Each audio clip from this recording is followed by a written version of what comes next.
They thought she was just another black girl they could break, a teenager who'd step back into line after a little lesson. They were wrong. When Officer Todd Wallace poured water over Maya Carter's head in front of her classmates, he wasn't just humiliating a student who'd embarrassed his nephew. He was awakening a war, because Maya's father, Colonel Daniel Carter, hadn't spent 2 decades in Delta Force to watch his daughter terrorized in her own hometown. What follows isn't just justice. It's a surgical dismantling of corruption by a man who specializes in making enemies disappear. They came for the wrong black girl, and they never saw the shadow behind her. Just before we get back to it, I'd love to know where you're watching from today, and if you're enjoying these stories, make sure you're subscribed because tomorrow's special episode is one you definitely don't want to miss. The morning sun filtered through Maya Carter's bedroom, curtains as her alarm blared. She reached over, silencing it with a practiced tap before sitting up. Her room was neat but lived in, walls adorned with photos of family, academic awards, and a few military mementos from her father's career. Maya stretched and grabbed her phone, seeing a notification that made her smile. A voice message from her dad. She pressed play and Colonel Daniel Carter's deep, reassuring voice filled the room. "Morning, sunshine. Different time zone, can't sleep, so I thought I'd check in. Your debate's today, right? Remember what I taught you. Stay calm, speak clearly, and never let them see you sweat. I'm sorry I can't be there, but this mission, well, you know how it goes. Make me proud, kiddo. I love you." Maya smiled, a touch of sadness in her eyes. Her father's deployments were nothing new, but this one was different. No location shared, no timeline given, just the words, classified and important. She'd learned long ago not to ask questions. "Love you too, Dad," she whispered to the empty room before getting ready for school. Maya moved through her morning routine with military precision, a trait unknowingly inherited from her father. Shower, dress, breakfast. She chose her outfit. Carefully, a simple blue blouse and jeans, professional enough for the debate but not trying too hard. In the kitchen, her mother Lisa was already up, coffee in hand, reviewing patient files. As a nurse at the local hospital, Lisa's schedule was almost as demanding as her husband's. "Big day?" Lisa asked, looking up. Maya nodded, pouring herself a glass of orange juice. "Dad sent a message. He's okay." Lisa's expression softened. "That's good. He'll be home before you know it." She checked her watch.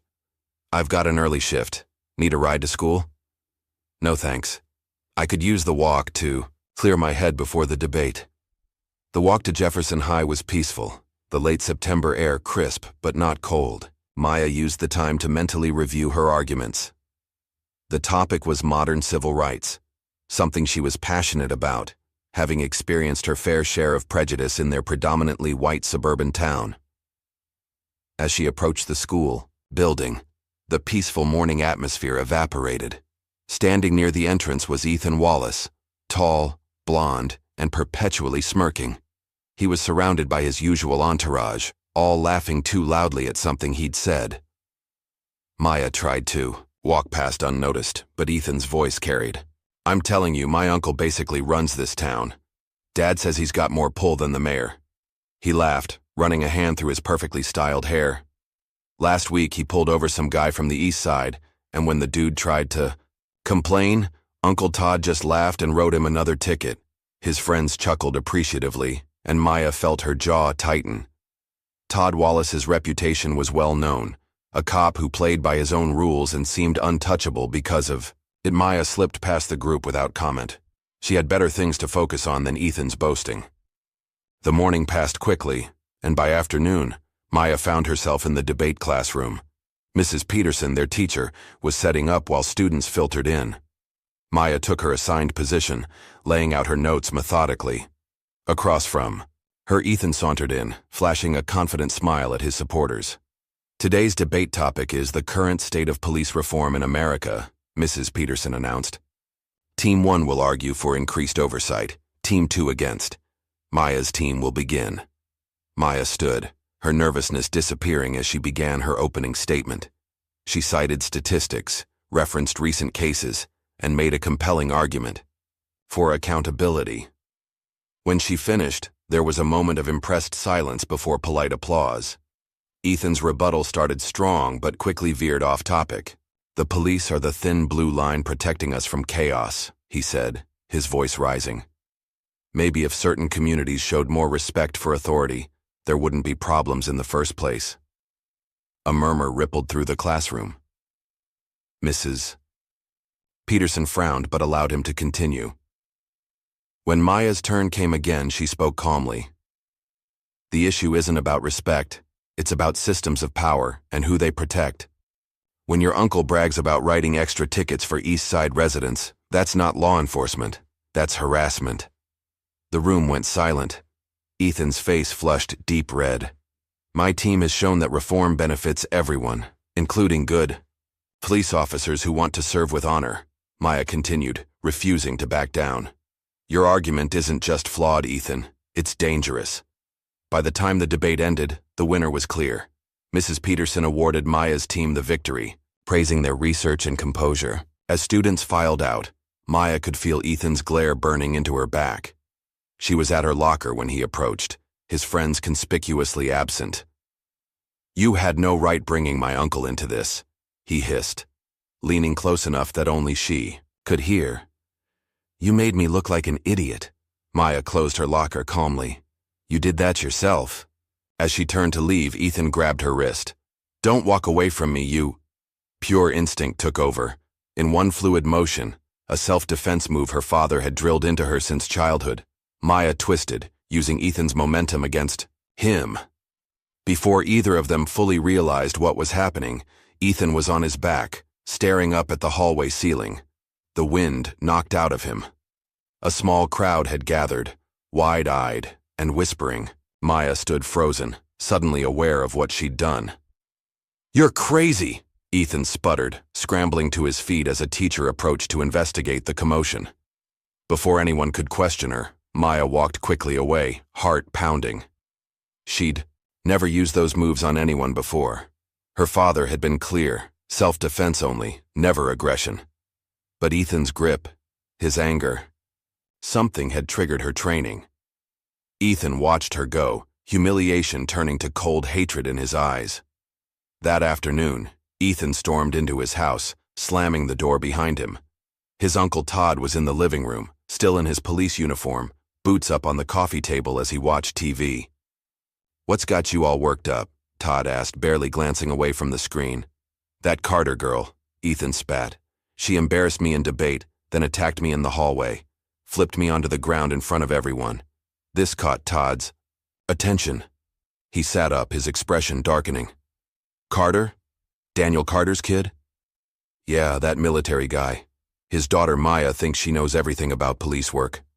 Called you out by name." Todd set down his beer, a slow, dangerous smile spreading across his face. "Did she now?" He pulled out his phone, sending a quick text. "Jake, get over here. Got a little situation that needs handling." Within 20 minutes, Officer Jake Miller was there, lounging on the couch beside Todd as Ethan recounted his version of events, now featuring a much more aggressive Maya and an entirely unprovoked attack. "Girl needs to learn some respect," Jake said, nodding. Todd's eyes narrowed. "Daniel Carter's deployed again. Heard it at the station.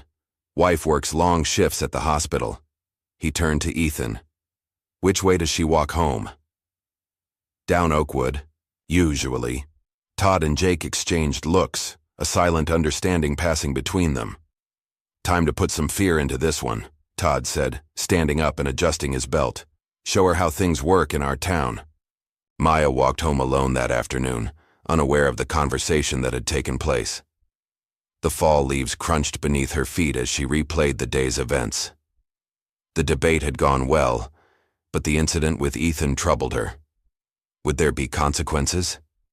Should she tell her mom? Lost in thought, she barely registered the police cruiser slowing beside her until a voice called out, "Maya Carter?" She stopped, turning to see two officers watching her from their vehicle. The driver, older, with cold eyes and a thin smile. She recognized as Todd Wallace. The younger one must be his partner. "Yes?" she responded cautiously.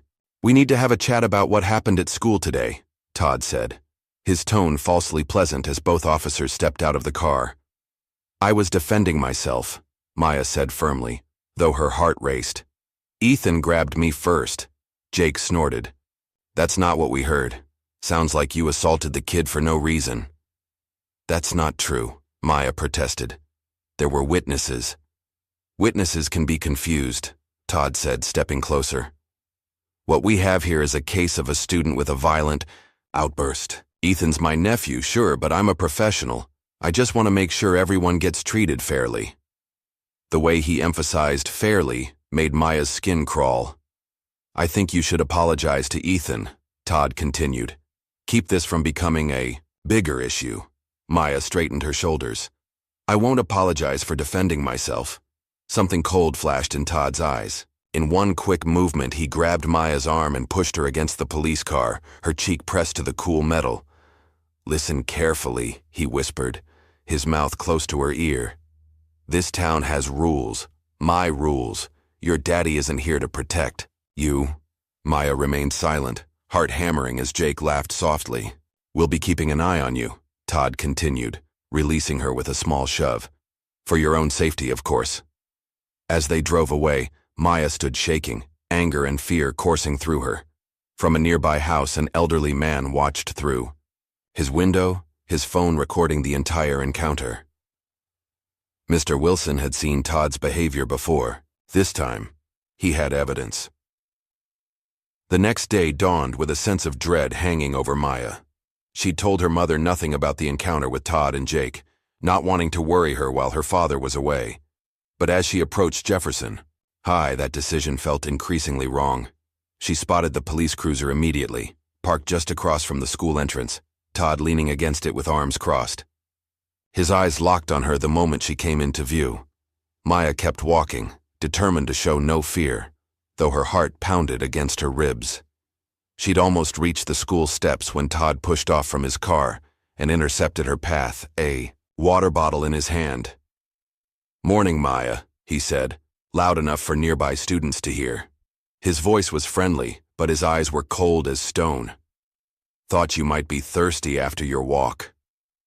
Before she could respond, he unscrewed the cap and slowly, deliberately poured water over her face and down the front of her shirt. The cold liquid shocked her system, running down her neck and soaking her clothes as nearby students gasped. "Oops," Todd said flatly. "Clumsy me." Maya stood frozen, water dripping from her chin, her clothes clinging to her skin. She could feel her hands curling into fists at her sides, but kept them there, knowing any reaction was exactly what he wanted. "What's wrong?" Todd taunted, his voice dropping so only she could hear. "Crying already? Haven't even started yet." From the corner of her eye, Maya could see Jake laughing from inside the cruiser. Further back, partially hidden by a tree, stood Ethan, watching with a smug smile. "You're a disgrace to your uniform," Maya said quietly, meeting his gaze without flinching. Todd's smile vanished. He leaned in close, his breath hot against her wet face. "This is just the beginning. Your kind needs to learn respect." He turned and walked back to his car, leaving Maya standing there, soaked and humiliated as the morning bell rang. In the bathroom, Maya's best friend Zoe helped her dry off with paper towels. "You need to report him," Zoe urged, her voice trembling. "What he did was assault." "Report him to who? He's the police," Maya replied, wringing water from her shirt. "Besides, it would just make things worse." Zoe grabbed Maya's arm. "My cousin in Baltimore stood up to a cop once. Ended up with broken ribs and charges that took years to fight." Her eyes were wide with fear. "These guys can destroy your life, Maya. Please just stay quiet until your dad gets back." Maya said nothing, but her silence wasn't agreement. The Carter family didn't bow to bullies. That was one of her father's firmest beliefs. That evening, Maya finally told her mother what had happened.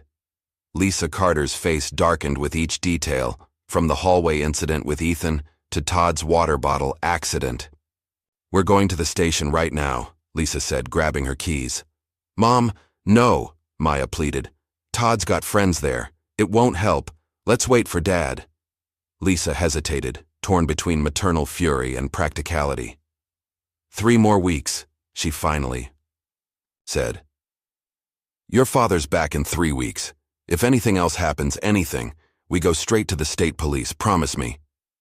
Maya nodded, relieved but uneasy. 3 weeks felt like an eternity. That night she noticed the police cruiser driving slowly past their house, headlights off, just a dark shape in the night. Once, twice, 3 times. A message, clear as day, you're being watched. The next morning, Maya went straight to Principal Winter's office before classes began. Officer Wallace dumped water on me in front of the school, she stated flatly.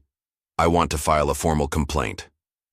Principal Winters, a thin man with perpetually worried eyes, glanced out his window as if expecting to see Todd standing there. That's a very serious accusation, Maya, he said, shuffling papers on his desk. Officer Wallace has been our school resource officer for years. Perhaps there was a misunderstanding?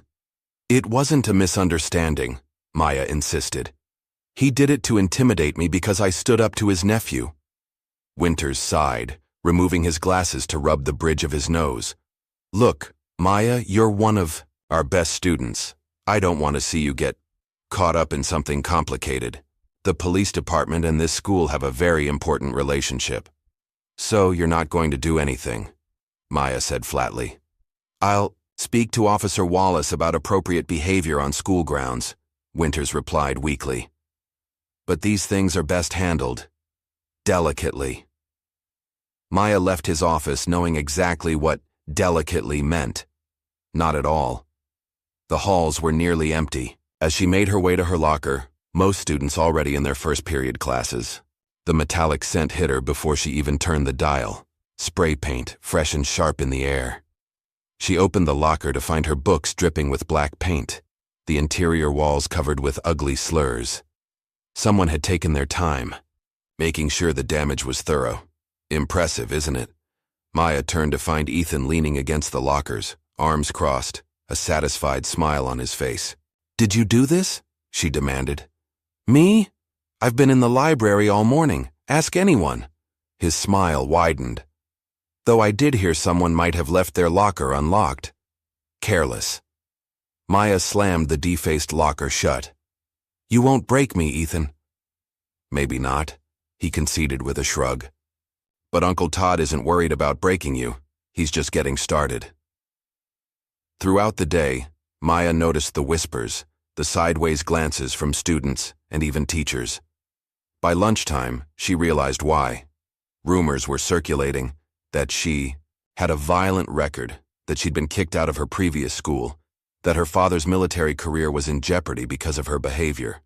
Zoe confirmed it during lunch, her voice low. They're saying Officer Wallace has your juvenile record, that you beat up some girl at your old school. I've never had a record, Maya said incredulously. We've lived here my entire life. You've known me since kindergarten. I know that, Zoe said helplessly. But people are believing it. Officer Wallace is respected, feared, anyway. After school, Maya avoided her usual route home, cutting through the park instead. She was nearly to the other side when a police cruiser pulled up on the parallel street, blocking her path at the park exit. Todd and Jake stepped out, Todd tossing a small object between his hands. Going home the long way? Todd called out. Smart. I'd be avoiding me too. Maya stopped, maintaining distance. What do you want? Just checking on a troubled teen, Todd replied, his voice carrying across the empty park. Got a report about a girl matching your description causing trouble. Have to follow up on all leads. There was no report, Maya said firmly. Todd shrugged. Record shows there was. My record, he added pointedly. He tossed the object he'd been holding and it landed at Maya's feet, her school ID card. She stared at it in shock. Found that in evidence lockup, Todd said casually, along with a bag of something that would get you expelled. Strange how these things turn up. You're planting evidence, Maya said, the realization hitting her like a physical blow. That's a crime, Jake laughed. Who's going to stop us? Your dad? He's halfway around the world. By the time he gets back, you could be facing charges, expelled. Reputation ruined. Todd gestured for Maya to pick up her ID. When she bent to retrieve it, he continued in a lower voice. Ethan wants to see you broken. Me? I just enjoy the game. His smile turned vicious. We're planning something special, something that will leave you and your family begging for mercy. After they drove away, Maya stood rooted to the spot, their words echoing in her mind. This wasn't just harassment anymore. It was a threat against her entire family. That night, Maya sat on her bed staring at her phone. The temptation to call her father was overwhelming, but military protocol was clear. Emergency calls only during classified missions, and even then, they might not reach him immediately. A text from Zoe lit up her screen. Are you okay? Heard they cornered you in the park. News traveled fast in Jefferson. Maya typed back a quick, I'm fine, before setting her phone aside. She wasn't fine, but admitting it wouldn't help. Outside, the same police cruiser rolled past the house again, a silent reminder that Todd Wallace was watching, waiting, planning his next move. Maya closed her curtains, but the feeling of being hunted remained. In the darkness of her room, she made a decision. She wouldn't wait for her father's return to fight back. She'd start now, documenting everything, gathering evidence. If Todd Wallace wanted a war, he'd find the Carter family was more than prepared to give him one. What he didn't know, what would soon become terrifyingly clear, was that he hadn't just targeted any military man's daughter.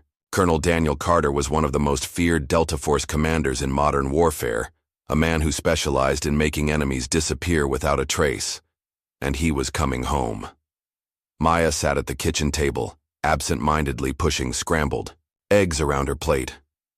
The past 3 weeks had been a relentless nightmare. The rumors at school had intensified, her locker had been vandalized twice more, and Todd's cruiser had become a fixture outside their house at night. She'd taken to documenting everything in a journal, collecting what evidence she could, but the constant pressure was wearing her down. Her mother entered the kitchen, already dressed in her scrubs for the morning shift.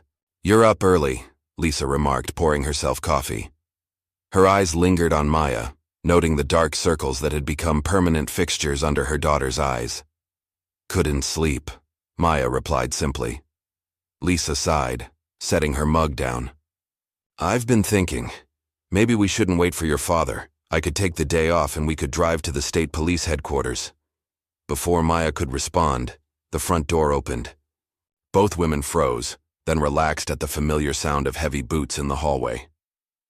Colonel Daniel Carter stood in the kitchen doorway, his tall frame filling the space.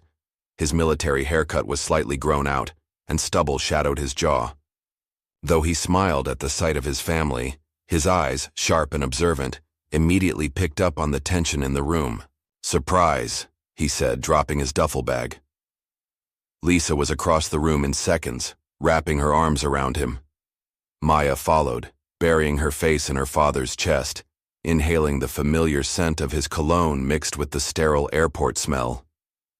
You're early, Lisa said, her voice muffled against his shoulder. Mission wrapped up ahead of schedule, Daniel replied, keeping one arm around each of them. Thought I'd surprise you. He pulled back slightly, looking down at Maya. His expression shifted as he noticed something. The faded bruise on her wrist, mostly healed but still visible. His smile faded. What happened? He asked, his voice dropping to that quiet register that Maya recognized as far more dangerous than any shouting. Maya glanced at her mother, who nodded encouragingly. Let's sit down, Dad, Maya said. There's a lot to tell you. For 20 minutes, Daniel Carter listened without interruption as Maya recounted everything: the debate with Ethan, the confrontation in the hallway, Todd's escalating harassment, the vandalism, the threats. His face remained impassive, but his eyes grew colder with each detail. When she finished, he asked only one question. Who did this? Officer Todd Wallace, Maya answered, and his partner, Jake Miller. Daniel nodded, once, processing the information with military precision. Lisa, you should get to work. Don't want you to be late. His tone was gentle but firm. "Maya, you're staying home from school today." "But I have a test in—" "You're staying home," he repeated, his voice leaving no room for argument. After Lisa left for her shift, Daniel spent the morning making calls from his home office, the door closed. Maya caught fragments, names, dates, references to records that shouldn't exist. By noon he emerged, dressed in civilian clothes but carrying himself with military bearing. "I'm going out for a while," he told Maya. "Lock the doors. Don't answer. For anyone." "Where are you going?" she asked. "To have a conversation," he replied simply. The Jefferson Police Department was housed in a low brick building at the center of town. Daniel parked his truck in the visitor's lot and walked in with measured steps, noting the layout, the exits, the security cameras. Old habits. At the front desk, a young officer looked up. "Can I help you, sir?" "I'm here to see Officer Todd Wallace." "Your name?" "Colonel Daniel Carter."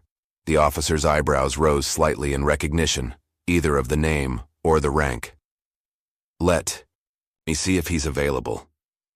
5 minutes later, Todd Wallace emerged from a back hallway, his uniform crisp, his expression neutral. He was shorter than Daniel had expected, stockier, with small eyes set in a face that seemed permanently arranged in a smirk. "Colonel Carter," Todd said, extending a hand that Daniel pointedly did not shake. "What brings you to our department today?" "I think you know," Daniel replied evenly. "Is there somewhere we can talk privately?"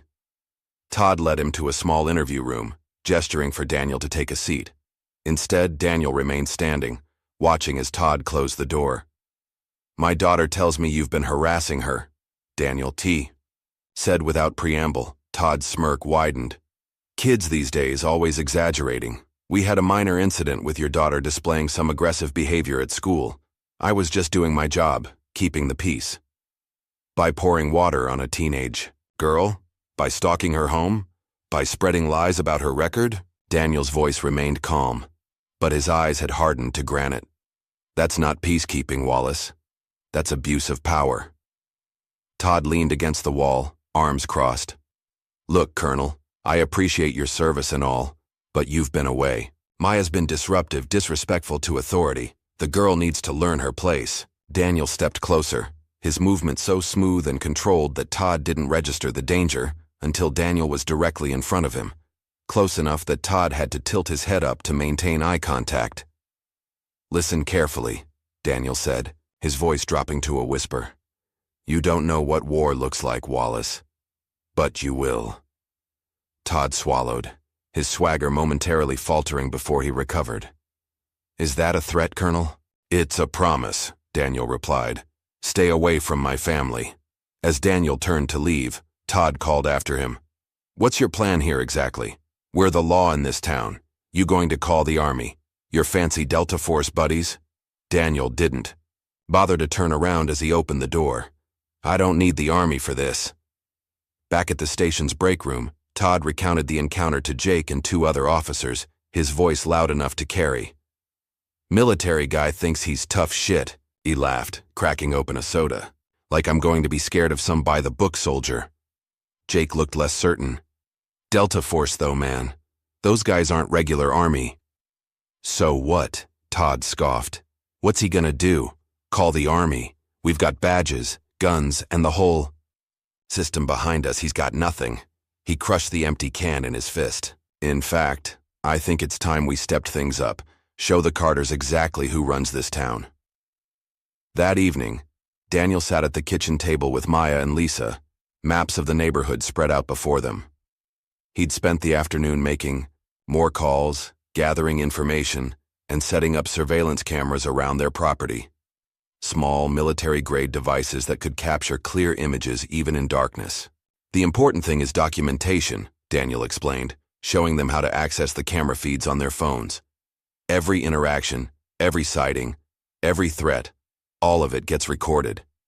"Do you think they'll back off now that you're home?" Lisa asked. Daniel shook his head. "Men like Wallace don't back down when challenged. They escalate, which is exactly what I'm counting on." Just before midnight, Maya was awakened by the sound of car engines outside. She peered through her bedroom curtains to see 3 police cruisers parked across the street, headlights off. Through the security app her father had installed, she watched as 6 officers, led by Todd and Jake, approached their front door. She rushed to her parents' bedroom, but her father was already up, calmly putting on a jacket. "Get your mother, and go to the basement," he instructed. "Use the panic room if necessary." "Dad." "Now, Maya," he said firmly. Before she could argue further, the sound of heavy pounding on the front door echoed through the house, followed by Todd's voice. "Police, open up! We have a warrant!" Daniel checked his phone, viewing the camera feed that showed Todd waving a paper, the supposed warrant. He texted someone quickly, then put his phone away. "They're lying about the warrant, aren't they?" Maya asked. Daniel nodded grimly. "Go downstairs with your mother. This will be over soon." As Maya and Lisa descended to the basement, Daniel walked calmly to the front door and opened it. Todd stood on the porch, flanked by Jake and 4 other officers. He thrust the paper forward. "Search warrant. Step aside." Daniel took the paper, scanning it with practiced eyes. "This isn't valid," he said calmly. "It's not signed by a judge." "Looks signed to me," Todd smirked, pushing past Daniel into the house. The other officers followed, spreading out through the living room. "We've had reports of illegal weapons in the home of a potentially unstable veteran. Very concerning." Daniel remained by the door, watching as the officers began opening drawers and overturning furniture. Their actions were deliberate, destructive. This wasn't a legitimate search. It was vandalism with badges. "You know this is illegal," Daniel said quietly. Todd laughed. "Prove it. Your word against 6 officers of the law. Now where's that daughter of yours? We have some questions for her too." From the kitchen came the sound of breaking glass as Jake deliberately swept a framed family photo onto the floor. "Oops," Jake called out. "Place is a mess, Colonel." Daniel remained unnervingly still, his eyes following Todd as the officer made his way toward the basement door. "What's down there?" Todd asked. "The girl hiding?" "I wouldn't go down there if I were you," Daniel warned. Todd's hand moved to his gun. "Is that a threat?" "Just advice," Daniel replied. Ignoring him, Todd opened the basement door and descended the stairs, calling out in a sing-song voice. "Maya, come out, wherever you are." In the basement, Maya and Lisa had locked themselves in the small reinforced room that Daniel had built years ago, ostensibly as a storm shelter, but designed with multiple safeguards. Through the security monitor, they watched as Todd reached the bottom of the stairs, shining his flashlight around the cluttered space. "I know you're down here," Todd called out, his voice echoing. "You scared yet?" Under the basement table, hidden by a toolbox, Maya's phone recorded everything: the illegal entry, the threatening language, the destruction upstairs. All of it streaming to a secure server that her father had set up that afternoon. The raid lasted 30 minutes. When the officers finally left, the house was in shambles, furniture overturned, drawers emptied onto the floor, family photos smashed. Todd had left with a parting shot. "Tell your daughter this is just the beginning." Daniel waited until the cruisers had pulled away before texting Maya that it was safe to come upstairs. When they emerged from the basement, Lisa gasped at the destruction. "Oh my God," she whispered, taking in the chaos of their living room. Daniel was already checking his phone, reviewing the footage from Maya's hidden device. His expression remained neutral, but a muscle in his jaw twitched, the only outward sign of his fury. "Maya," he said quietly, "show me that recording you made." She pulled up the video on her phone, clear footage of Todd threatening her, admitting he had no real warrant, laughing about destroying their property. Daniel watched it in silence, then nodded once. Without a word, he walked to the basement door, descended the stairs, and disappeared into the small room at the back, a space that had always been off-limits to Maya. The door locked behind him with a heavy click. Lisa put her arm around Maya's shoulders. "Let's start cleaning up," she said softly. "What's Dad doing down there?" Maya asked. Lisa's expression was grim. "What he does best. Planning." In the small, soundproofed room, Daniel Carter opened a heavy footlocker that had been concealed beneath. Storage shelves. Inside lay the tools of his former trade, combat gear, tactical equipment, communications devices, items that no suburban home should contain, but that a Delta Force commander would never be without. He pulled out a secure phone and made a call to a number few people in the world possessed. "Wilson," said the voice that answered. "Been a while." "Carter." "I need the team," Daniel replied simply. "Unofficial operation. Domestic." There was a moment of silence. "All of us?" "All of you." Another pause. "Consider it done. What's the timeline?" Daniel's eyes hardened as he stared at the wall, where he'd pinned a photo of Officer Todd Wallace. 48 hours. This ends now. The next morning, Daniel sat at the kitchen table reviewing files on his laptop, while Maya and Lisa cleaned up the last of the mess from the raid. The doorbell rang, and Daniel checked the security camera before opening the door to an older man, Mr. Wilson, from across the street. "Colonel Carter," the man said, extending his hand. "Glad to see you're back. Been watching that officer harassing your daughter for weeks now." Daniel shook his hand. "You're the one who sent the first video." Mr. Wilson nodded. "Retired FBI. I know misconduct when I see it." He handed Daniel a flash drive. "Everything. I've recorded. That Wallace fellow's been busy, not just with Maya. Been watching him shake down businesses on the east side, too." "Thank you," Daniel said, pocketing the drive. "This helps." As Mr. Wilson turned to leave, he paused. "One more thing, Colonel. Whatever you're planning, and I know you're planning something, I want in." Daniel studied the man for a moment, then nodded. "I'll be in touch." Throughout the day, Daniel made more calls, reviewed more footage, and compiled more evidence. By evening, a comprehensive file had taken shape, not just documenting Todd's harassment of Maya, but revealing a pattern of corruption throughout. Jefferson's police department. Maya watched as her father worked with military precision, his focus absolute. "You're building a case," she observed. "I'm building more than that," Daniel replied without looking up. "I'm building a trap." That night, 2 unmarked cars arrived at the Carter house.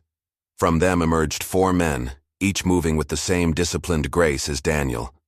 They carried duffel bags and equipment cases, which they brought directly to the basement. Maya watched from the stairway as her father greeted each man with a quick embrace. Brothers in arms reunited for a mission. "Maya," Daniel called, noticing her. "Come meet the team." She descended the stairs nervously. These were her father's elite teammates, men he'd fought alongside in places he never discussed. "Gentlemen, my daughter Maya," Daniel said, pride evident in his voice. "Maya, this is Wilson Ramirez, Thomas and Lawson, the best soldiers I've ever known." Each man shook her hand respectfully. Wilson, a tall black man with keen eyes, spoke first. "Your father says you've been fighting your own battle. Impressive." "Not impressive enough," Maya replied. "They're still winning." "Not for long," Thomas assured her, his weathered face breaking into a smile. "Your dad has a plan. Always does." For the next 2 days, the Carter house became an operations center. Maps were spread across tables, surveillance equipment was installed around town, and Maya found herself included in briefings that felt more like military planning sessions than family discussions. "Todd's gotten sloppy," Daniel explained, showing them footage of the officer accepting cash from a local business owner. "Thinks he's untouchable, that makes him vulnerable." "What's the end game here, Dad?" Maya asked during one such session. "Are you going to the FBI? The state police?" "Eventually," Daniel replied. "But first, we need Todd to incriminate himself completely, and for that, we need bait." Maya understood immediately. "Me?" Daniel nodded, his expression grim. "You'd be the most convincing, but it's your choice, Maya. Say no, and we find another way." Maya thought about the weeks of fear, of humiliation, of watching her mother worry and seeing their home violated. "I'm in," she said firmly. "What's the plan?" The plan was simple but elegant. Maya would appear to be meeting a witness at the abandoned gymnasium of the old middle school, someone claiming to have evidence against Todd. An anonymous tip would ensure Todd heard about it. "He'll come," Daniel predicted. "His ego won't." Let him ignore it. On a rainy Thursday evening, Maya sat alone on the bleachers of the dusty gymnasium, a single overhead light casting long shadows across the worn floor. She wore a concealed microphone, and in her pocket was a panic button that would bring immediate response if needed. Through her earpiece, she heard her father's voice. "Todd's on the move. 3 cruisers, headed your way. ETA 5 minutes." Maya took a deep breath, steadying her nerves. Around the gym, hidden in the shadows, Daniel's team was positioned, each man armed with non-lethal weapons and recording equipment. Nothing that would happen here tonight would go undocumented. The sound of car doors slamming outside echoed through the empty building. Maya remained seated, her posture relaxed despite her racing heart. The gymnasium doors banged open, and Todd strode in, flanked by Jake and 4 other officers. Their flashlight beams cut through the dusty air, eventually finding Maya on the bleachers. "Well, well," Todd called out, his voice echoing. "Maya Carter, all alone." "Officer Wallace," Maya replied calmly, standing up. "Didn't expect such a big reception committee." Todd laughed, walking closer, his confidence growing with each step. "Heard you were meeting someone with evidence against me.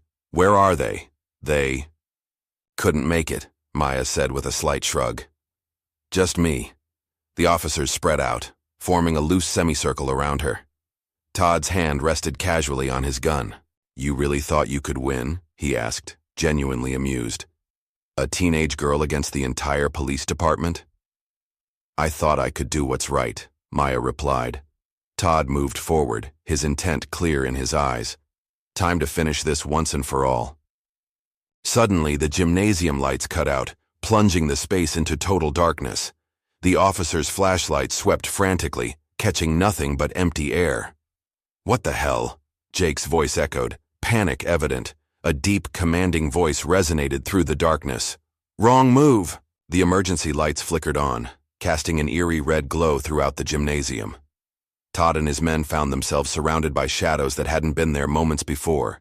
Daniel's team, positioned at every exit, silent and calculating. Daniel himself stepped forward into the light, his presence causing Todd to take an involuntary step back.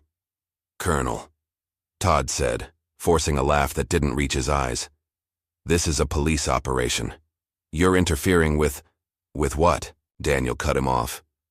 "Your illegal harassment of my daughter, your corruption, your abuse of power."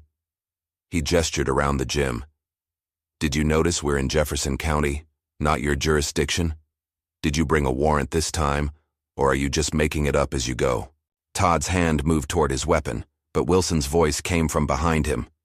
"I wouldn't." Todd froze, suddenly aware of how completely outnumbered he was, not in bodies, but in skill and preparation. His officers looked to him for direction, their confidence evaporating. "You've got nothing," Todd bluffed. "It's your word against ours." Daniel smiled coldly. "Is it?" He nodded to Maya, who pulled out her phone and pressed play on a video, footage of Todd admitting to falsifying reports, to targeting Maya without cause, to abusing his position for personal vendetta. "That's just the beginning," Daniel continued, as Todd's face paled. "We have footage of your shakedowns on the east side, records of bribes, testimony from business owners. Mr. Wilson over there," he nodded to the elderly neighbor who had emerged from the shadows, "is retired FBI. He's been documenting your activities for months." Jake took a step back from Todd, distancing himself, physically and symbolically. "You came after my family," Daniel said, his voice dangerously quiet. "That was your first mistake. Your second was thinking your badge made you untouchable." "What do you want?" Todd asked, his bravado crumbling. "Justice," Daniel replied simply. "Start by turning in your badge. Tonight. Then a full confession of every illegal act you've committed while wearing it." Todd's laugh was hollow. "Or what? You'll kill me? That'll look great for the decorated colonel." "I don't need to kill you," Daniel said. "In fact, I don't need to do anything except release what we already have. You think your department will protect you when the FBI sees this? When the governor's office gets involved? When national media picks up the story of the corrupt cop terrorizing a military family? The gymnasium fell silent as Todd processed his options, each one worse than the last. "You have 24 hours, Daniel continued. "Turn yourself in, confess everything, or we release all of it. Every video, every recording, every piece of evidence. Your choice." Todd's eyes darted between Daniel, Maya, and the exits, all blocked by Daniel's men. "This isn't over," he snarled. "You're right," Daniel agreed. "It's just beginning." As Todd and his officers backed toward the exit, Maya stepped forward. "One more thing, Officer Wallace," she called out. "My father taught me that bullies only understand one thing: strength. Thank you for proving him right." Back at the Carter house, the team reviewed the evening's success. Todd had left the gym defeated, his authority in tatters, his officers already distancing themselves from him. "He won't turn himself in," Wilson predicted, accepting a cup of coffee from Lisa. "Guys like that never do." "I know," Daniel replied. "That's why we're ready for Phase 2. Maya looked up from her laptop, where she'd been reviewing the footage from the gym. "What's Phase 2? Daniel exchanged glances with his team. "We've been gathering evidence on Todd for days, but we've only scratched the surface. Tonight, while he's panicking, trying to cover his tracks, my team is accessing police servers, collecting financial records, and interviewing witnesses who were too scared to talk before." "Is that legal?" Maya asked hesitantly. "Let's call it a gray area," Ramirez answered with a wink. "Military intelligence gathering techniques applied to civilian corruption. By morning," Daniel continued, "we'll have enough evidence to bury Todd and anyone who's been working with him. But that's not enough. We need to make sure this never happens again. Not to you, not to anyone in this town." "How?" Lisa asked. "By changing the system, not just removing one bad cop," Daniel explained. "Todd's just a symptom. The disease is deeper." Later that night, as the house grew quiet, Maya found her father in his study, reviewing footage from the neighborhood cameras. "Dad," she said softly, "I never thought it would go this far. I just wanted the harassment to stop." Daniel looked up, his expression softening. "Maya, what Todd did wasn't just harassment. It was abuse of power, one of the most dangerous things in a free society. Men like that don't stop. They escalate. The next family he targeted might not have had our resources or training." He pulled up a file on his computer, photos of other victims, other instances of Todd's corruption. "This was never just about us." Maya nodded, understanding dawning. "So what happens now?" "Now," Daniel said with grim satisfaction, "we wait for Todd to make his next move. And he will. Men like that always do." As if on cue, Daniel's phone buzzed with an alert from the security system. On the screen, a live feed showed a police cruiser driving slowly past their house. Todd, alone this time, his face visible in the glow of the dashboard lights. "Right on schedule," Daniel murmured. "Desperate men make desperate choices." Maya watched the cruiser pass by again, feeling not fear, but a strange calm. For weeks she'd been the prey, hunted and harassed. Now the tables had turned. "Get some rest," Daniel told her, his eyes still on the security feed. "Tomorrow, we end this." As Maya headed to bed, she paused in the hallway, looking at a family photo that had survived the raid. Her father in uniform, standing tall and proud. She'd always known he was a soldier, a leader, someone who fought in distant lands for reasons explained in vague terms of national security. Now she understood what that really meant. Her father wasn't just a soldier, he was a strategist, a protector, a force of nature when threatened. And Todd Wallace had made the grave mistake of threatening what Daniel Carter held most dear. In the stillness of the night, with rain pattering against the windows and her father's team keeping silent watch, Maya finally slept without fear for the first time in weeks. Tomorrow would bring the reckoning that Todd Wallace never saw coming. The day he would learn what it truly meant to face an enemy he couldn't intimidate, couldn't bribe, and couldn't escape. The war had begun, and the Carters were winning. Dawn broke over Jefferson with a hazy orange glow. Maya awoke to the sound of quiet conversation downstairs, her father's team already at work. She found them gathered around the dining table, laptops open, coffee mugs scattered between stacks of documents. "Morning," Daniel greeted her, sliding a plate of toast her way. "Sleep well?" Maya nodded, taking in the scene. Maps of Jefferson were pinned to the wall, photos of Todd and other officers connected with red string, creating a web of corruption that stretched further than she'd imagined. "What happened last night?" she asked, picking up a piece of toast. "After I went to bed." Ramirez, the team's tech specialist, looked up from his laptop. "Your friend Todd made 3 passes by the house, then spent 2 hours at an all-night diner with Jake. Based on their body language, they were arguing. The rats are turning on each other," Thomas added with a thin smile. Daniel pulled up a chair beside Maya. "Todd called his captain at 2 a.m., then the district attorney. Neither answered." He nodded toward Lawson, who was monitoring a police scanner. "This morning he called in sick, first time in 5 years according to his records. He's panicking," Maya realized. "Good," Wilson said. "Panicked men make mistakes." The team spent the morning finalizing what they called the pressure campaign, a coordinated release of evidence to specific targets. Daniel explained the strategy to Maya as they worked. "First, we released the water incident video to 3 local news outlets," he said, pointing to a timeline they'd created. "Then 2 hours later, financial records to the state attorney general. By noon, witness testimonies to the FBI field office in the city."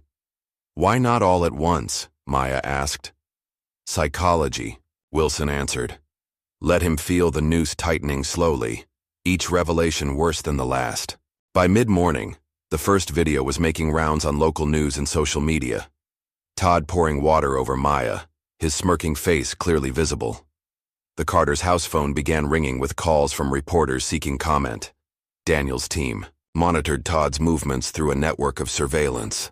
The corrupt officer had left his house in civilian clothes, driving erratically through town, stopping briefly at the police station before being turned away at the door by his own captain. "He's heading to the old shipping warehouse on River Road," Lawson reported, tracking Todd's GPS signal. "That's where Jake is waiting." Daniel nodded to Ramirez, who pressed a few keys on his laptop. "Audio's live," Ramirez confirmed. Through a small speaker on the table, they heard Todd's voice, agitated and desperate. "They've got everything, man. Everything. That military prick and his team have been 10 steps ahead the whole time." Jake's response was cold. "That's your problem, not mine. I told you to leave the girl alone." "You were right there with me," Todd shouted. "Don't pretend you're innocent." "Difference is," Jake replied calmly, "I can claim I was following orders from a superior officer. You can't." A pause. Then Todd's laugh, hollow and bitter. "So that's how it's gonna be, after everything we've done together? It's called survival, Todd. The captain's furious. The mayor's office is getting calls. That video of you pouring water on the Carter girl is everywhere." Daniel and Maya exchanged glances. The plan was working even better than they'd anticipated. Todd's support system was crumbling in real time. By early afternoon, Todd was making increasingly desperate moves. He showed up at Ethan's school, pulling his nephew from class. Through the school's security cameras, which Ramirez had easily accessed, they watched the heated exchange in the parking lot. "You started this," Todd shouted, grabbing Ethan's arm. "If you hadn't been so obsessed with humiliating that girl—" "Me?" Ethan shot back, jerking away. "You're the one who went crazy. Pouring water on her, breaking into their house?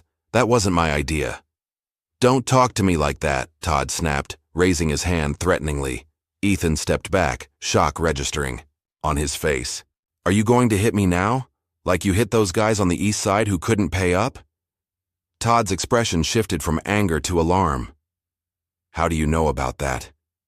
"Everyone knows," Ethan replied, his voice breaking.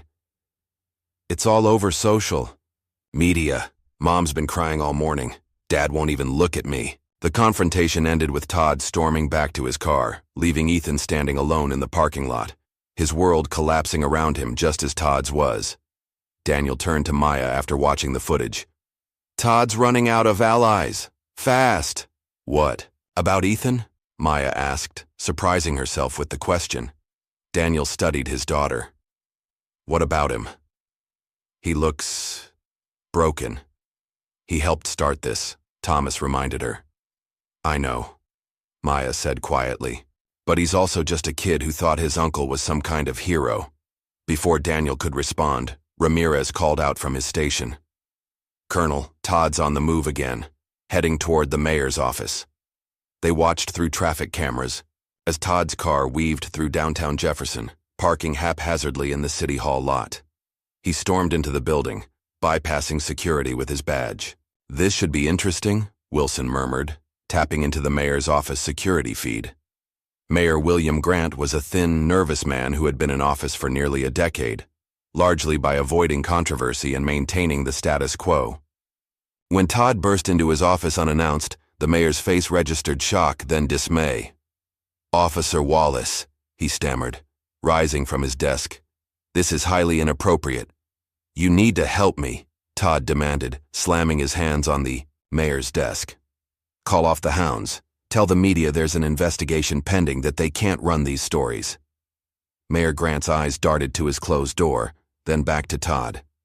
"I can't do that. The videos, the accusations, they're everywhere. The state police called an hour ago. The FBI is opening an investigation." "You owe me," Todd shouted, his composed facade completely shattered. "All those tickets we wrote to meet your precious budget goals, the special handling of your son's DUI last year?" The mayor's face drained of color. "Officer Wallace, I think you should leave, now." "Or what?" Todd sneered, leaning closer. "You'll call the police?" The standoff ended when the mayor's secretary called security. Todd left, but not before issuing a final threat. "If I go down, I'm taking everyone with me." Back at the Carter house, Daniel's team exchanged satisfied glances. "He just implicated the mayor on a recorded feed," Lawson noted. Christmas came early. Daniel checked his watch.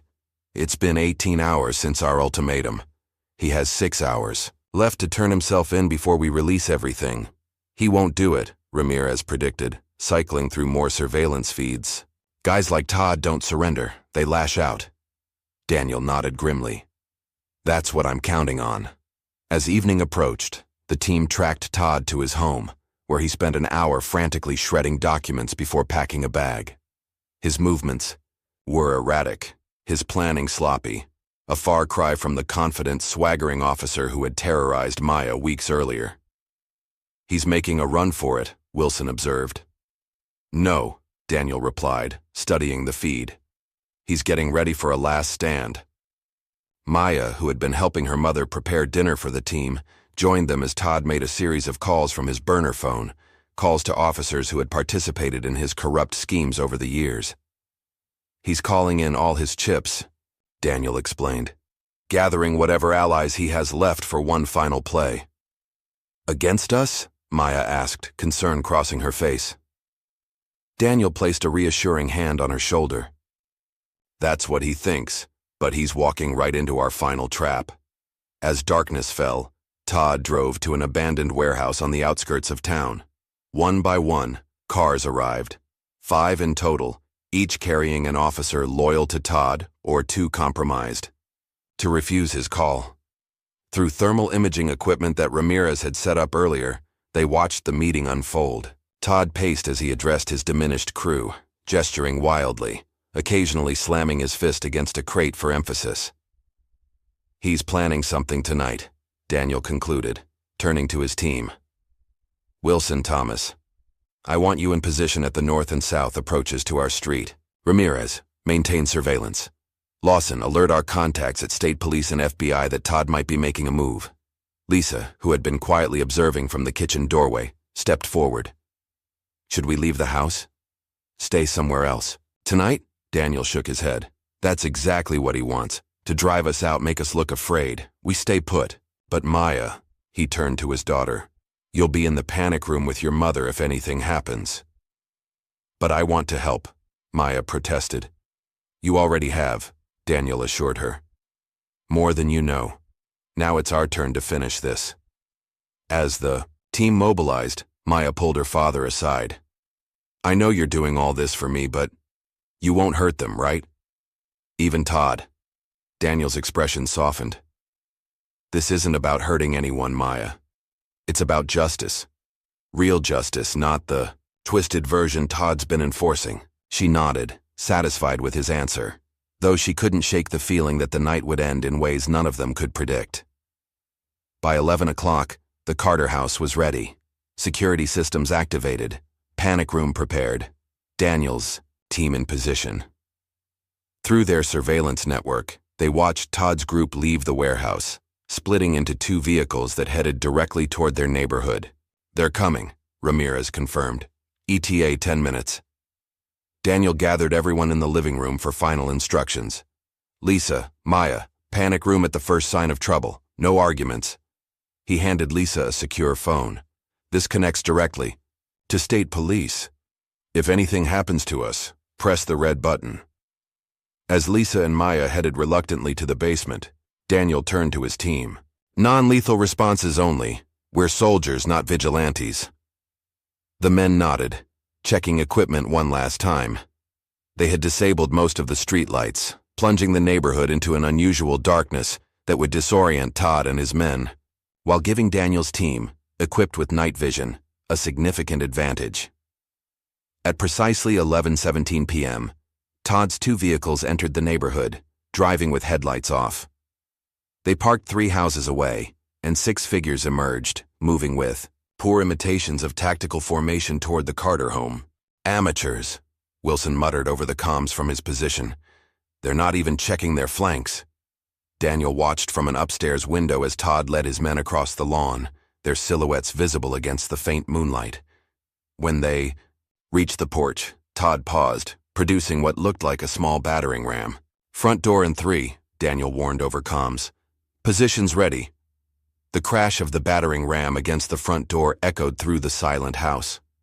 On the second strike, the reinforced door gave way, and Todd's men poured into the darkened living room. "Police!" Todd shouted, though he wore no uniform, carried no warrant.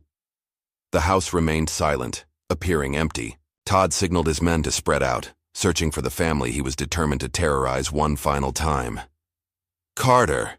Todd called out, his voice echoing through the seemingly empty house. "Come out and face me like a man." From the shadows upstairs, Daniel spoke into the house intercom system. "I'm right here, Todd. I've been waiting for you." Todd spun around, gun raised toward the ceiling. "Show yourself." "You've made a mistake coming here," Daniel's voice continued, seeming to come from everywhere at once. "A final, fatal error." As Todd's men nervously scanned the darkness, the lights suddenly went out completely, plunging the house into total blackness. Panicked shouts erupted as the officers bumped into furniture and each other. In the chaos, Daniel's team moved silently through the house, using their night vision equipment to navigate flawlessly. One by one, Todd's officers went silent, expertly subdued without a shot fired. Todd, sensing he was rapidly losing control of the situation, backed toward the front door. "Where are you?" he shouted, his voice betraying his fear. "What did you do to my men?"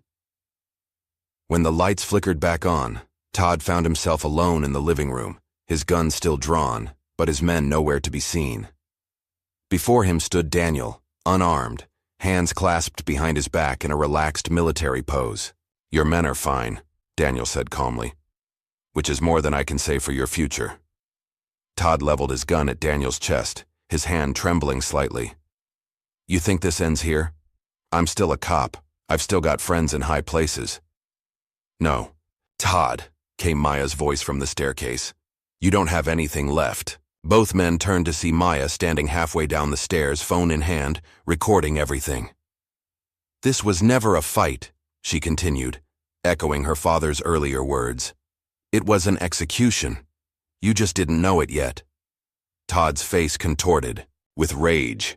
He swung his gun toward Maya, finger tensing on the trigger, only to have the weapon knocked from his hand by Daniel with a move so swift it seemed almost invisible.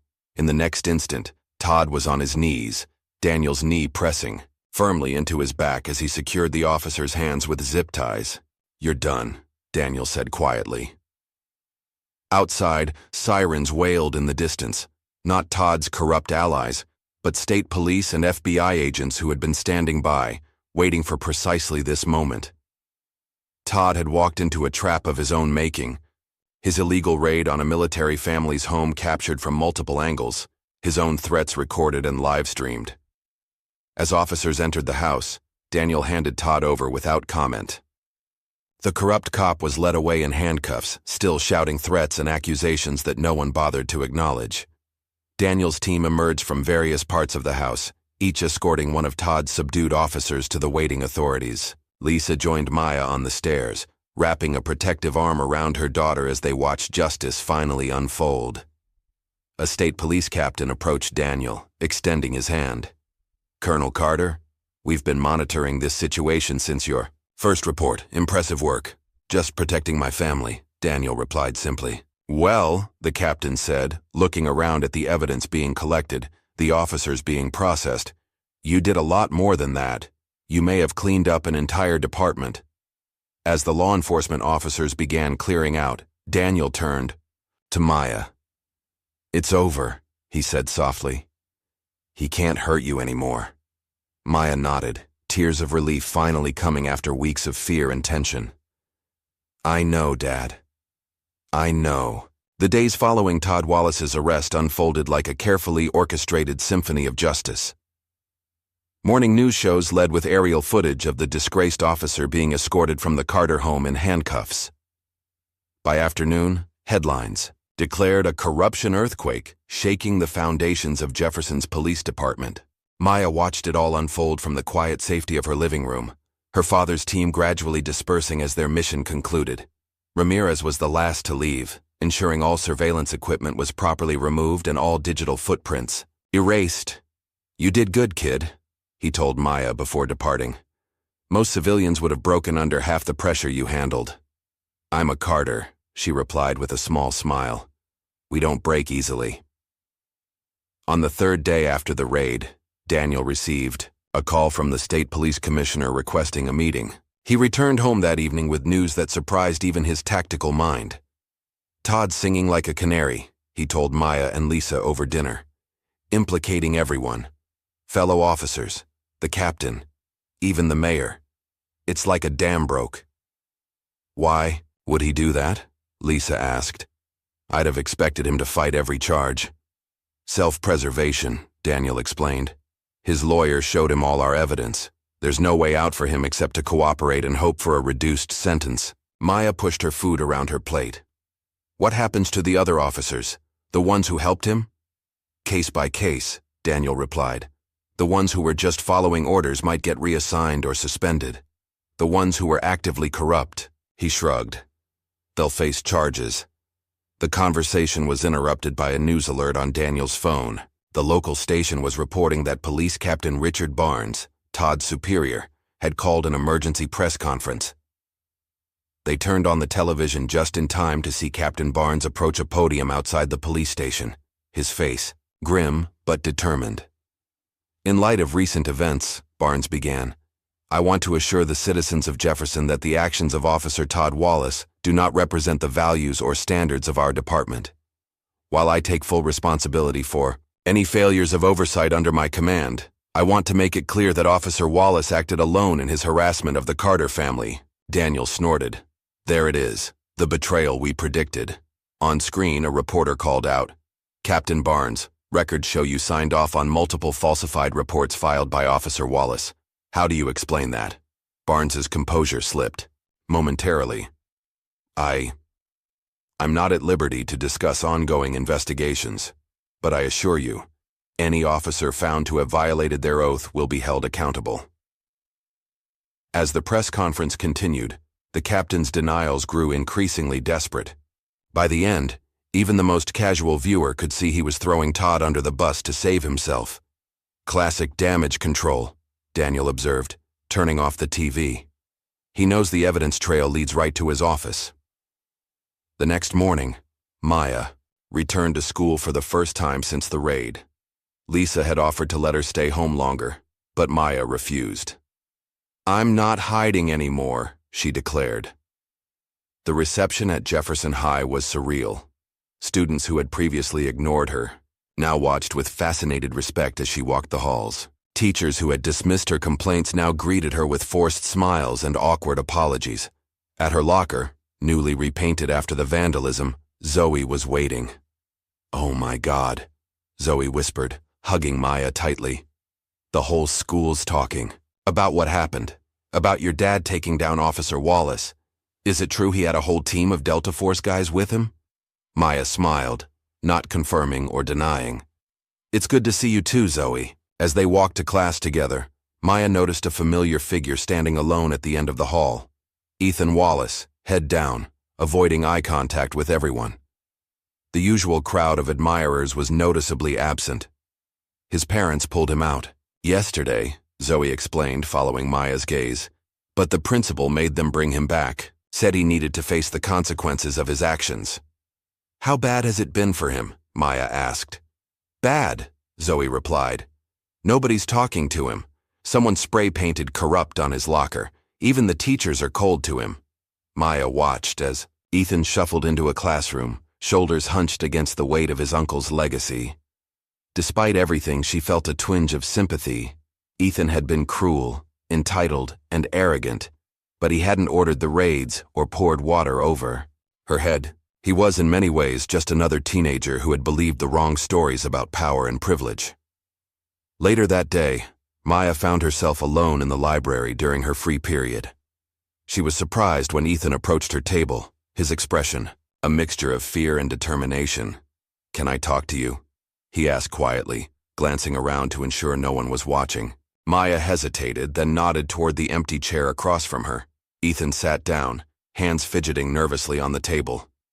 I don't know what to say." "You don't have to say anything," Maya replied, returning to her book. "Yes, I do," Ethan insisted, his voice cracking. "What my uncle did, what I helped start, it was wrong. All of it. I was such an idiot, thinking I was untouchable because of him." Maya closed her book, studying Ethan's face. The arrogance was gone, replaced by something raw and unfamiliar. Genuine remorse. "Why are you telling me this?" she asked. "Because I need to fix what I broke," he said, echoing the words she would later realize came from deep within himself. "But I don't know how." Maya was silent for a long moment, weighing her response. "You could start by telling the truth," she finally said. "About the debate, about what really happened in the hallway, about all of it." Ethan nodded slowly. I already told the principal everything this morning. He's talking about suspension, maybe expulsion. Actions have consequences, Ethan. I know that now." He stood up, avoiding her eyes. "For what it's worth, I'm sorry, Maya." As he turned to leave, Maya called after him softly. "Ethan." He paused, looking back. "Fix what you broke. Not just with me, with everyone." That evening, Daniel received another call from the state police commissioner. He took it in his study, emerging 20 minutes later with a grim satisfaction in his eyes. "The dominoes are falling," he told Lisa and Maya. "Captain Barnes has been suspended pending investigation. 3 more officers have come forward, offering testimony against Todd and the captain in exchange for immunity." "What about the mayor?" Lisa asked. "His office issued a statement expressing shock at the corruption and promising full cooperation," Daniel replied with a hint of sarcasm. "He's running scared. Todd's lawyer says he has recordings of conversations with the mayor about ticket quotas and revenue targets." Maya shook her head in disbelief. "How deep does this go?" "That's the thing about corruption," Daniel said, sitting beside her on the couch. "Once it takes root, it spreads through the entire system. Todd was just the most visible symptom." Over the next few days, the collapse of Todd's corrupt network accelerated. The local newspaper ran a 7-part investigative series titled Badge of Dishonor, detailing years of abuses by Todd and his allies.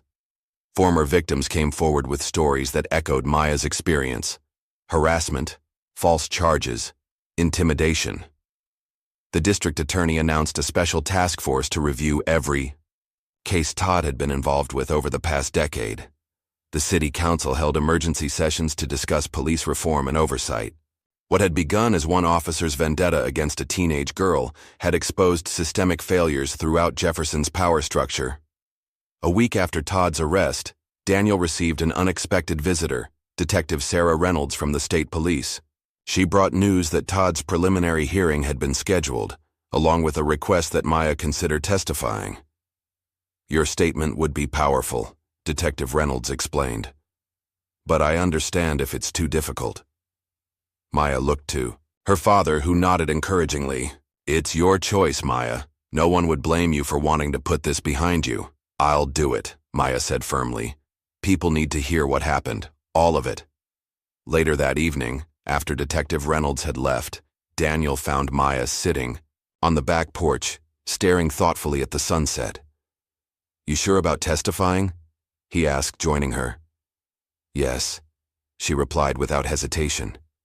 "Dad, when this started, I just wanted Todd to leave me alone. But now I see it was always bigger than me. If I don't speak up, who will?" Daniel smiled with quiet pride.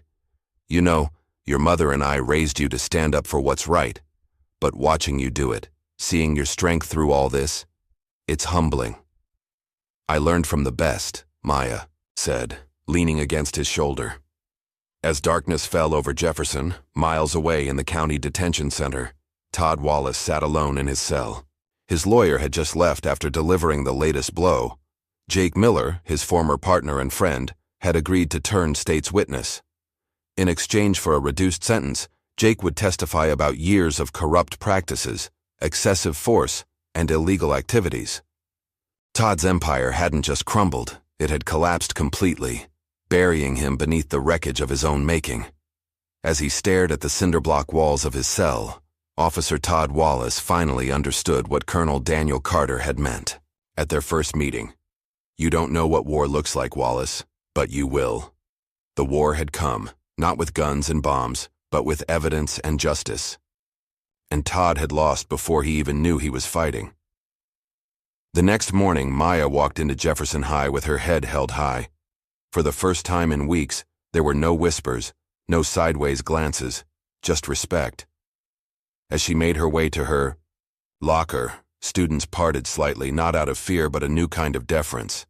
She spotted Ethan at his locker, alone but standing straighter than the day before. When he saw her, he nodded once, a small gesture of acknowledgement, perhaps even gratitude. Maya nodded back, neither forgiveness nor friendship, but recognition of a lesson learned the hard way. In the principal's office, Principal Winters was clearing out his desk, another casualty of the corruption investigation. His failure to protect Maya, his deference to Todd's authority, had cost him his position.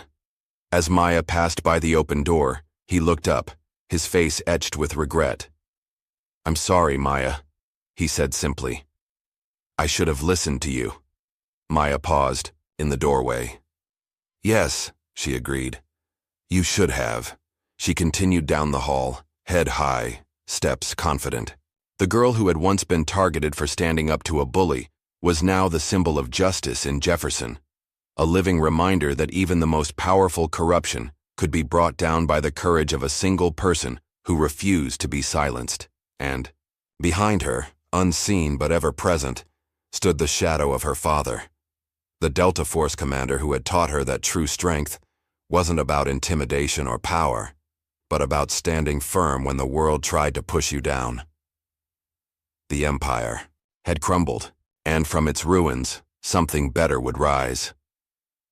2 weeks after Todd Wallace's arrest, the full moon cast long shadows across the Carters' front lawn. Inside, Daniel sat at the kitchen table with Detective Reynolds, finalizing details for the upcoming preliminary hearing where Maya would testify. "We've received credible information that some of Todd's remaining supporters might try to intimidate witnesses," Reynolds explained, sliding a folder across the table.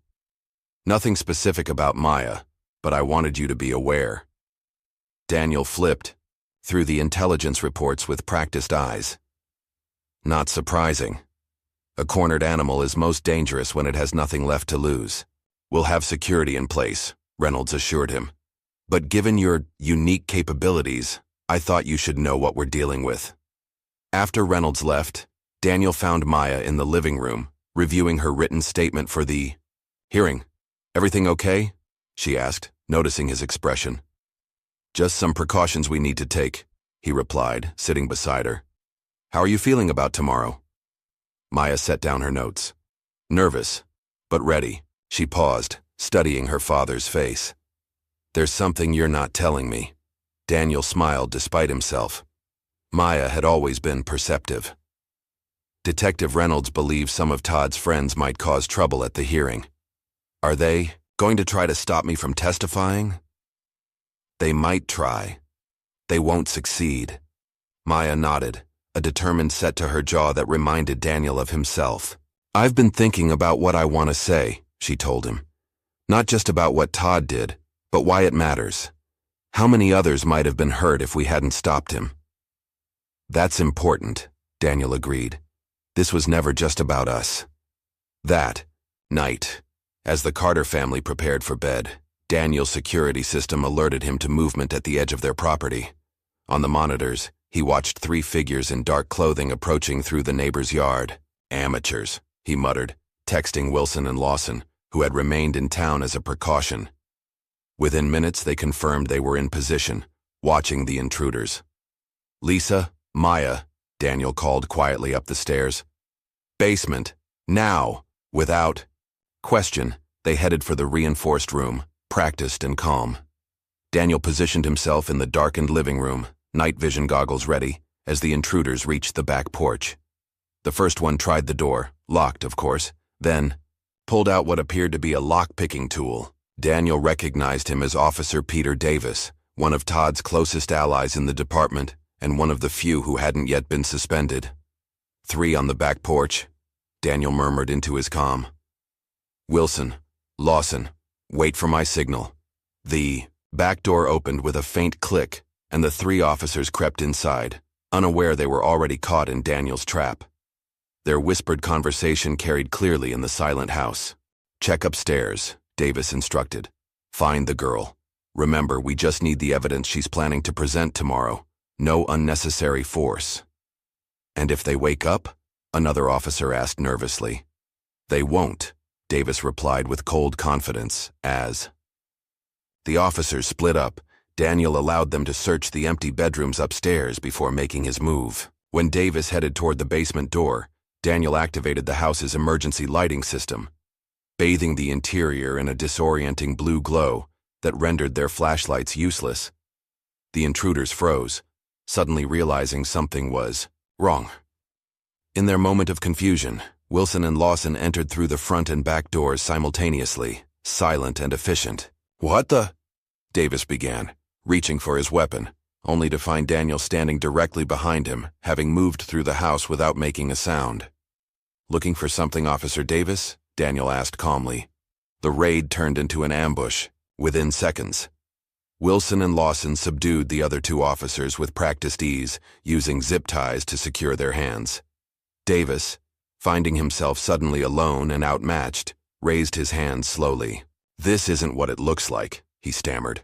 Breaking and entering, attempted evidence tampering, conspiracy to obstruct justice. Daniel listed calmly. Looks pretty clear to me. Outside, red and blue lights flashed as Detective Reynolds' team arrived, right on schedule. Daniel had alerted her to the potential threat hours earlier, and they had coordinated the perfect counter-trap. Your timing is excellent, Detective, Daniel remarked as Reynolds entered, surveying the subdued officers with professional satisfaction. Couldn't have done it without your intel, Colonel, she replied, signaling her officers to take the intruders into custody. To Davis, she added, Officer Peter Davis, you're under arrest for breaking and entering, conspiracy to obstruct justice, and about 5 other charges I'll enjoy listing at the station. As Davis was led away in handcuffs, he shot a venomous glare at Daniel. This isn't over. Actually, Daniel countered, it just ended. Your career, your freedom, your last chance to make the right choice, all of it over. Maya and Lisa emerged from the basement after Reynolds confirmed the scene was secure. Maya took in the aftermath of the failed raid, her expression resolute. They really thought they could stop me from testifying, she said, more statement than question. They were desperate, Daniel explained, and desperate men rarely think clearly. Reynolds approached Maya with a sympathetic smile. You okay? This can't have been easy. I'm fine, Maya assured her. Just more determined than ever to speak up tomorrow. That's what they don't understand about intimidation tactics, Daniel observed. They often create exactly the opposite effect of what was intended. The failed raid made headlines the next morning. Another blow to the already crumbling police department. 3 more officers arrested, corruption reaching deeper than anyone had imagined. At the courthouse, security was heightened as Maya prepared to give her testimony. The hallways were lined with state police officers, and plainclothes agents mingled with spectators in the courtroom. Daniel and Lisa sat in the front row, a united front of parental support. When Maya was called to the stand, she walked forward with steady steps, her head high. She took the oath and settled into the witness chair, her eyes briefly meeting Todd's, across the courtroom. The once imposing officer sat slumped beside his attorney, his uniform replaced by prison orange, his arrogance eroded by reality. "Miss Carter," the prosecutor began, "please tell the court in your own words what happened on September 15th when you first encountered Officer Wallace." Maya took a deep breath and began her testimony. Her voice, quiet at first, grew stronger as she recounted the harassment, the threats, the water incident, the illegal raid on their home. She spoke clearly and without embellishment, the facts damning enough without exaggeration. When she described the night of the raid, Todd's threatening behavior toward her mother, his illegal entry, his clear intent to terrorize, several jury members visibly recoiled. "Were you afraid?" the prosecutor asked. "Yes," Maya answered honestly. "Not just for myself, but for what it meant. If a police officer could do this to me, to my family, what might they do to someone without our resources? Someone without a father trained to protect them? Someone who might not be believed?" From his seat, Daniel watched with undisguised pride as his daughter transformed her personal trauma into a powerful call for accountability. This wasn't just about Todd Wallace anymore. It was about the system that had enabled him. When it was the defense's turn for cross-examination, Todd's lawyer approached cautiously. "Miss Carter, isn't it possible that you misinterpreted Officer Wallace's actions as threatening when he was simply performing his duties?" Maya met his gaze steadily. "Is it an officer's duty to pour water over a teenager's head? To follow her home at night with his headlights off? To break into her house without a valid warrant? If those are duties, then something is fundamentally broken in how we define police work." The defense attorney had no effective counter. After a few more half-hearted questions, he returned to his seat, where Todd sat glaring at Maya with impotent rage. As Maya stepped down from the witness stand, she passed close to Todd's table. He leaned forward slightly, whispering just loud, enough for her to hear. "This isn't over, girl." Maya paused, looked him directly in the eyes, and replied with quiet confidence, "Yes, it is." The preliminary hearing concluded with the judge ordering Todd to stand trial on multiple felony counts. As the courtroom emptied, reporters clustered around Maya and her family, shouting questions about justice and vindication. Daniel shielded Maya from the crush, guiding her toward a side exit where Detective Reynolds waited to escort them out. As they walked, Maya leaned close to her father. "Did you see his face?" she asked. "When the judge announced the decision?" Daniel nodded. The moment he realized there was no escape. "Is it wrong that part of me felt satisfied?" "No," Daniel replied thoughtfully. "That's human. Just don't let it define you." Outside the courthouse, a small crowd had gathered. Not reporters, but citizens of Jefferson. As Maya emerged, they began to applaud, softly at first, then building to a sustained show of support. Among them, Maya spotted a familiar face, Mr. Wilson, her elderly neighbor who had recorded the first confrontation with Todd. "You did good, child," he called out as they passed. "You did real good." The crowd parted to let them through, many reaching out to touch Maya's shoulder or simply nod in solidarity. This wasn't celebration of Todd's downfall, but recognition of something more important. Courage in the face of intimidation. Truth standing firm against power.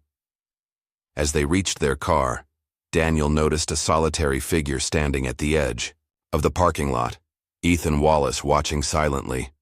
When their eyes met, Ethan nodded once, a gesture of acknowledgement or perhaps respect, before turning away. He testified too, you know, Reynolds told them as she opened the car door. Against his uncle. Must have been hard for the kid.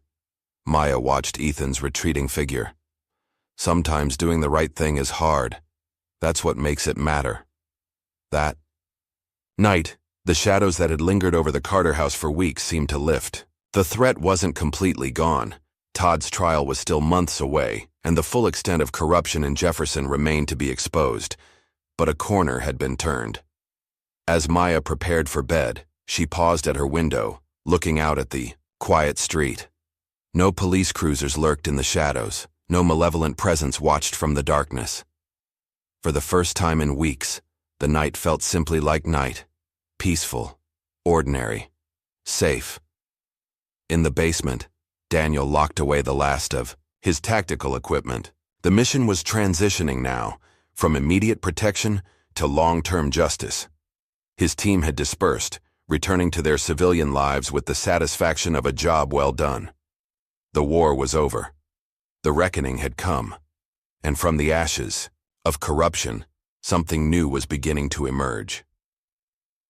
Spring came to Jefferson with a sense of renewal that extended beyond the season. 4 months had passed since Todd Wallace's preliminary hearing, and the town had changed in ways both visible and profound. On a bright Saturday morning, Maya walked through the farmer's market with her mother, enjoying the simple pleasure of normality. People still recognized her.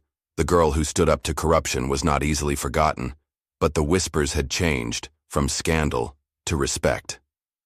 "Maya!" called a voice through the crowd. Zoe appeared, weaving between vegetable stands, to reach her friend. "Did you see the news this morning?" "What news?" "Todd took a plea deal," Zoe explained breathlessly. 15 years, no possibility of parole for at least 10. It's all over social media. Lisa and Maya exchanged surprised glances. "I thought he was determined to fight it out in court," Lisa said. The evidence was too overwhelming, came a familiar voice behind them. Detective Reynolds approached, looking more relaxed than they'd ever seen her. "Good morning, Carter family." "Detective," Daniel greeted her, appearing with fresh bread from the bakery stand. "Keeping tabs on us still?" Reynolds smiled. "Force of habit. But I wanted you to hear the news from an official source. Wallace accepted the plea this morning. No trial necessary." "What about the others?" Maya asked. "Davis? Jake? The captain?" "Various deals, depending on their level of involvement and cooperation," Reynolds explained. "The department's being rebuilt from the ground up. New leadership, new training, new oversight." "And the mayor?" Daniel pressed. Reynolds's expression turned grim. "Resigned last week. The investigation into his involvement is ongoing. The corruption went deeper than any of us realized." As they talked, Maya noticed people watching them, not with suspicion, but with something like gratitude. An elderly woman approached hesitantly, touching Maya's arm. "I just wanted to say thank you," she said softly. "My grandson was arrested by that Wallace man 2 years ago. Planted evidence, trumped up charges. Now they're reviewing his case because of what you did." Throughout the day, similar encounters occurred, people sharing stories of their own experiences with Todd's corruption, expressing gratitude for Maya and her family's stand. What had begun as one girl's fight against harassment had catalyzed a community-wide reckoning with injustice. On Monday, Maya returned to school to find an announcement on the bulletin board. The student council was organizing a forum on civil rights and police accountability. Her name was listed as an invited speaker. Principal Morton, who had replaced Winters after his resignation, stopped Maya in the hallway. "I hope you'll consider participating," she said warmly. "Your perspective would be invaluable." "I'll think about it," Maya promised, though public speaking had never been her goal. She had only wanted justice, not recognition. As she walked to her first class, Maya passed Ethan in the hallway. Their relationship had evolved into something not quite friendship but no longer enmity, a mutual acknowledgement of a difficult shared experience. "Hey," he said, falling into step beside her. Did you hear about my uncle? The plea deal? Yeah. Ethan nodded, his expression complicated. My parents are talking about moving. Fresh start somewhere new. Is that what you want? Maya asked. I don't know, he admitted. Part of me thinks I should stay. Try to make things right here. Build something better than what he built. Maya considered this. That takes courage. I'm working on it, Ethan replied with a self-deprecating smile. Anyway, I thought you should know. I'm testifying in the civil rights investigation. About everything I saw, everything I heard over the years. That's good, Ethan. It's the least I can do. He paused at his classroom door. See you around, Maya. The changes in Jefferson extended beyond the school and police department. City council meetings, once sparsely attended, now overflowed with engaged citizens demanding transparency and accountability. A civilian oversight board was established to review police conduct. Community forums addressed issues that had festered beneath the surface for years. At the Carter home, life had settled into a new normal. Daniel had declined offers to consult on police reform in neighboring cities, choosing instead to focus on his family and their recovery from the months of stress. One evening, as Maya worked on college application essays at the kitchen table, Daniel received a phone call that brought a rare look of surprise to his face. That was General Hayes, he told Lisa and Maya after hanging up. They're offering me a position at the Pentagon, strategic security planning, civilian protection protocols, senior level. Are you going to take it? Lisa asked. Daniel glanced at Maya. What do you think? Maya considered the question carefully. I think you'd be good at it. Making systems safer, protecting people who can't protect themselves. That's what you do best. It would mean moving to D.C. next summer, Daniel pointed out, after your graduation. I've been looking at Georgetown anyway, Maya replied with a small smile. Their pre-law program is excellent. Lisa raised an eyebrow. Pre-law? When did this happen? Maya shrugged, a little embarrassed. I've been thinking about it for a while. Since everything with Todd, really. I want to understand how the law works, how it's supposed to work. Maybe become a civil rights attorney or work in police reform. Daniel nodded, pride evident in his expression. Using your experience to help others. That sounds right. A week later, Maya received an unexpected invitation. The newly appointed police chief wanted to meet with her. With some trepidation, she agreed, accompanied by her father. Chief Andrea Powell was everything Todd Wallace had not been. Thoughtful, ethical, committed to community service. She welcomed Maya and Daniel to her office, which had been transformed from Todd's cluttered domain to an organized space with community awards and family photos displayed prominently. Thank you for coming, Powell began. I wanted to meet the young woman who started this transformation. She gestured around her. None of this would have happened without your courage, Maya. I just defended myself, Maya replied modestly. You did much more than that, Powell corrected her. You exposed a cancer that had been growing in this department for years. And now we have a chance to build something better. She outlined her plans for reform. Enhanced training, community engagement, transparent disciplinary procedures, body cameras for all officers. We're calling it the Carter Protocol, she added, if that's all right with you. Maya blinked in surprise. You named it after me? After what you represent, Powell clarified.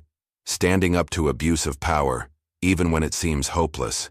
Especially then. As they left the station, Maya noticed the community bulletin board in the lobby.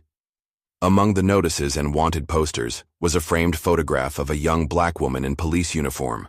The caption read, Officer Janelle Williams, 1979-2003, remembered for her integrity. Who was she? Maya asked the desk sergeant. One of ours, he replied respectfully. Tried to report corruption years ago, before there were proper channels. Died in what was ruled an accident during a traffic stop. Chief Powell had her case reopened last month. Outside in the bright afternoon sun, Maya was quiet, processing everything she had seen and heard. It really was bigger than us, wasn't it? She finally said to her father. Todd, the corruption, all of it. Most important battles are, Daniel replied. That's why they're worth fighting. When they arrived home, they found Lisa in the front yard, planting spring flowers with an energy that spoke of renewal. Maya joined her, digging her hands into the rich soil as they discussed college plans and the upcoming summer. Later that evening, Maya stood at her bedroom window watching the peaceful street as dusk settled over Jefferson.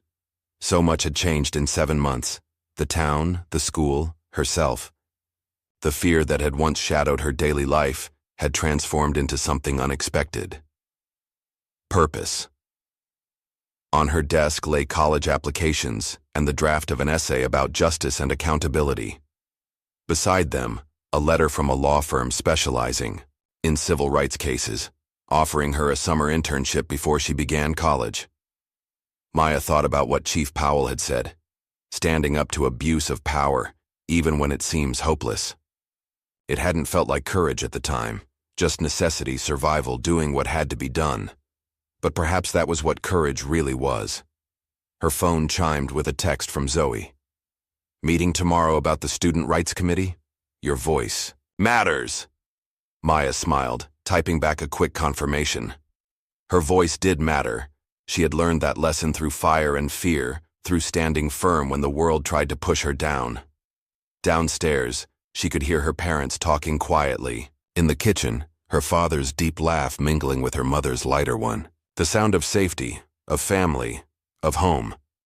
Maya Carter, daughter of a Delta Force commander, survivor of corrupt power, catalyst for change, turned from the window and sat at her desk, pulling her laptop close.